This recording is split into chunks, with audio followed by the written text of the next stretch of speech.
Everyone, মানা ইউটিউবারের নতুন একটি ব্লগে তোমাদের সবাইকে ওয়েলকাম। এখন করছি আমি রান্না।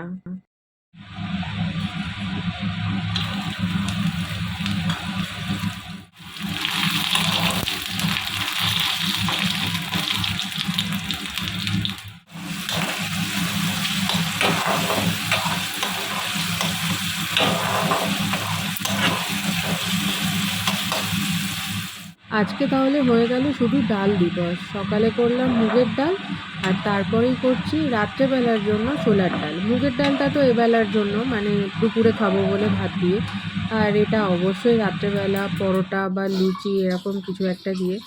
আর আজকে যেহেতু সোমবার, তাই দেখো, এই দেখো, আমার মা নিয়ে বসে পড়েছে সাবু। তো সোমবার এটা, তৃতীয় সোমবার, তো মা যে কোনো একটা সোমবার করে, সব সোমবার তো করে না।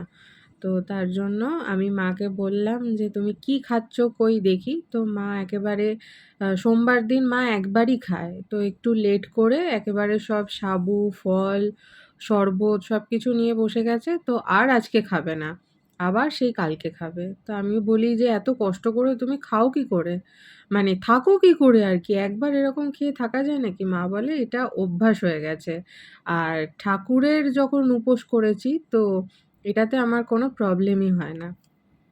তো যাই হোক, আমাকে তো মা বারণ করে যে তুই করবি না, এত কষ্ট করে তুই উপোস পারবি না। তো আমি সত্যি বলছি, আমি করিও নি এরকম।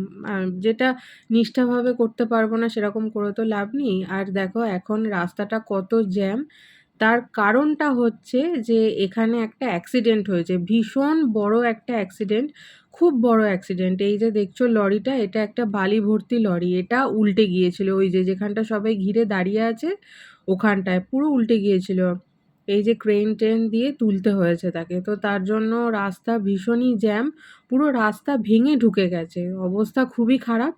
ভাগ্যিস কেউ আশেপাশে ছিল না বলে কারুর কোনো ক্ষতি হয়নি, না হলে তো খুব বড় একটা ক্ষতি হয়ে যেত। কেউ যদি আশেপাশে থাকতো না, খুব বড় ক্ষতি হয়ে যেত। তো যাই হোক, সেটার জন্যই পুরো রাস্তাটা জ্যাম। আর আমাদের এমনই একটা কাজ পড়েছে যে যেটার জন্য আমাদের এই রাস্তাটা দিয়েই যেতে হবে, ভেতর দিয়ে ঘুরে যাওয়া যাবে না।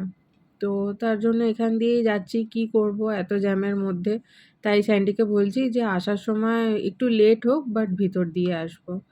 আর এইভাবেই যাই। এই দেখো আমাদের কাজ হয়ে গেছে, এবারে ভেতর দিয়ে যেহেতু আসবো বলেছি, তো ভেতর দিয়ে আসতে গিয়ে ও এখান থেকে চাল ভাজা কিনছে, দুবারই জন্যই চাল ভাজা কিনছে, একটু টুকটাক সময় খাওয়ার জন্য। তো আজকে দুপুরে রান্না করেছিলাম ভাত, মুগের ডাল, আলু ভাজা আর আলুর পকোড়া। এটা আর কি দেখাবো, তার জন্য এটা তোমাদের দেখাইনি। আর আজকে একটু অন্য কাজে বিজি ছিলাম, তাই আর ব্লগটাও সেইভাবে শ্যুট করতে পারিনি। তো তাহলে চলো, আজকের ভিডিওটা এইটুকুই থাক, দেখা হচ্ছে নেক্সট আরেকটা ভিডিওর সঙ্গে। আর এই ভিডিওটা ভালো লেগে থাকলে একটা লাইক করে দিও। টাটা।